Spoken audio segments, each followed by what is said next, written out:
You're listening to MMA Oddsbreaker. I'm Frank Trigg. This week, we got the Carpenter, Clay Guida on the other end of the line. Get ready to fight Kawajiri coming up on UFC Fight Night 40 in United Arab Emirates. How you doing, Clay? I'm doing fantastic, guys. Thanks for having me on the show. Where are you right now? I'm in Albuquerque, New Mexico. Down at Jackson's training. Yes, sir. How is camp going on down there right now for you?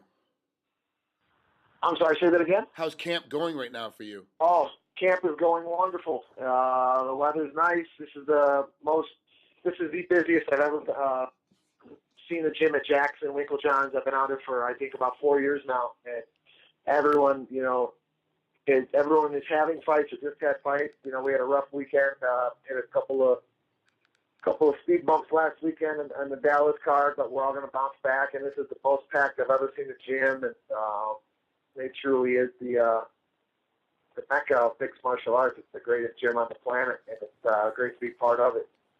Who's one of the guys when you walk in there that you'd like to stop to watch train that really inspires you as an athlete? Oh man, one of my good friends and teammates, Cub Swanson, to see where Cub it came from, and just know his background, and to see how he's turned a corner in his training, and just the confidence that he has had as of late, these past couple of years, and to see him just dominate, the featherweight division. And it's pretty cool. I guess he just got another fight. I don't know if they've announced it yet, but it sounds like he's going to fight Jeremy Stevens at the end of June in San Antonio. So that's pretty awesome. I'm super excited for him. But to know that he was kind of down and out for a while once he suffered a tough injury, in training, and had his whole face pretty much reconstructed, and almost kind of just not gave up the sport, but almost walked away from the sport for a while just because of financials, and maybe his head wasn't in the right place and his heart wasn't. To see where he's at now and just make such amazing strides in the sport, and just to see the success that he's had because he's had the right attitude with this positivity. It's super, super excited for him. Yeah, Cub's a great guy. I've known him for a long time. Obviously, when I was still living in L.A. And to watch that, you're right. Watching that story of his is an incredible run. Do you attribute it, most of it, to him changing training camps and coming out to Albuquerque like everybody else? Because it seems like the same things kind of happened for you as you came out 4 years ago and started training at Winklejohn in Jackson's. That your game stepped up as well. I strongly believe in my training. That coming out here was a huge learning curve, and definitely it changed my career a lot, and it was just relearning the sport. I believe mentally, I definitely have an edge over a lot of my opponents, and in the sports, but I didn't have some of the tools and the structure that I needed in my training that I had to come out here to find. And I can't speak for Cub, in that same sense, because he's more gifted technically, and he does a lot. Our fighting styles are different. Obviously we both like to stand there and bang sometimes, but just what he brings to the table, his athleticism, his skill, his dynamic ground game and his power, and he has all the tools. If he wanted, he could probably go put the time in and become a professional boxer too. So he has a definite different strategy in his fighting style, but I believe that I can speak on his behalf and say that coming out, being part of Jackson has definitely boosted his career as well. Let's talk about Clay now. Let's talk about Kawajiri. It's enough about Cub Swanson. Kawajiri's a tough opponent, man. I watched him for a long time. He's 33-7-2.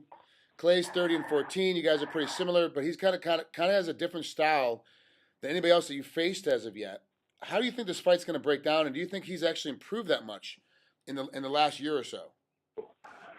Kawajiri, first off, getting the chance to step in with an opponent like him. I mean, you guys have probably fought on a couple of the same cards, maybe Bushido and Pride, or maybe obviously I know you've announced some of his fights, and he's had some epic battles in Pride, Bushido, and Shudo, and all these organizations. So it's really cool to see him still out there fighting and having some success. As of late, he's put on a pretty impressive streak, and he has a different style of grappling than I do. I have more of a wrestling style, more ground and pound, and just more active. And he wants to just hold on to his guys and just squeeze the life out of you, which is he's had some success there. And it's cool to see a guy like him who's fought the who's who in all the organizations, and to see him come over to the UFC and have early success, and win his debut. And I'm excited to get in there and take on a veteran, man. Two guys going at it that we have a bunch of fights under our belts. We fought a lot of the same opponents. We've been in there with the best, and we're going to go out there at this co-main event, which I'm very excited the UFC gave us that opportunity. And you're going to see an all-around fight, but, man, you talk about two solid grapplers and with two different grappling styles. It's going to be pretty exciting for the Abu Dhabi fans, so I'm excited about that. Do you see this battle really being pushed out on the ground as much as I think it's going to be? Like it's really going to be more of a ground game than both of you guys trying to neutralize and keep you on your feet? You know how it is sometimes. You hope for one game plan, and then you end up fighting a complete different fight. So I'm happy to take the fight anywhere I want to bring it. And, yes, he's probably a stronger opponent than me. Most of the guys are stronger than me. I don't feel like that, but he's probably a little more technical, but he's going to see what Midwest wrestling and, style of striking is all about, and what, flurries are on the ground and good scrambles, and he's going to have a hard time keeping up with my pace for 15 minutes. With a win over Kawajiri, depending, of course, it also depends on how the fans view it. Whether with a win over him, though, do you see it being, where does it put you in the limelight for the weight class right now? If with a win over Kawajiri, I don't pay attention to rankings. Have never been my thing, because I've always been overlooked. I'm ultimate underdog, and who knows? I don't even know. I think we're in the top 10, but that stuff doesn't shake me for a second.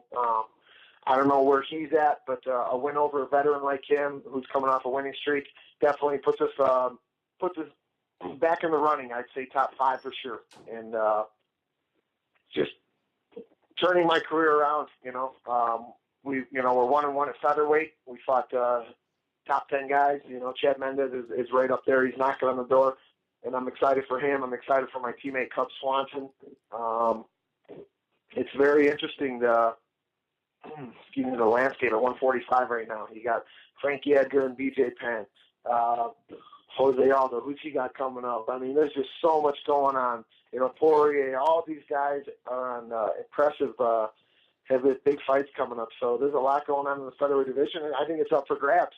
I know it's just a matter of time before Aldo has the wrong matchup, and it won't be long now. So I'm excited to get in there with Kawajiri and show him what real wrestling is about, just like how you know how it is, Frank. Well, Clay, thanks for coming on here. I want to keep this short. I know you got stuff you got to do down in Albuquerque. I appreciate you coming on here with MMA Oddsbreaker. Good luck against Kawajiri. It's going to be a great fight. I can't wait for that Fight Night 40 for the UFC. We'll talk to you soon, bud.